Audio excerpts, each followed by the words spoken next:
দর্শক বিন্দুরা, ঢাকা থেকে ছেড়ে আসে একতা এক্সপ্রেস যাদবপুর রেল স্টেশন প্রবেশ করবে। যারা যারা যাত্রীবৃন্দ আসবে সব রেডি হওয়া, ব্যাগ দিয়ে গোছাও, অল্প কিছুর মধ্যে আসবে ওই ট্রেন আসতে। সবাই সবাই ব্যাগ নিয়ে রেডি। ট্রেন আয়ে পড়ছে এখন। সরাসরি যাদবপুর ব্রেক করে টাঙ্গাইল যাব, টাঙ্গাইল থেকে সরাসরি রাজশাহী একতা এক্সপ্রেস।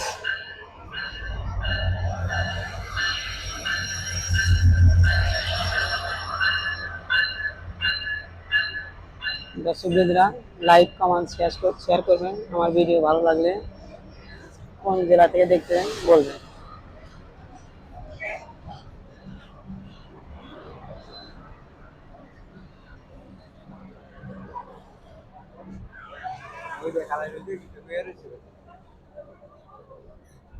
Lalu ya,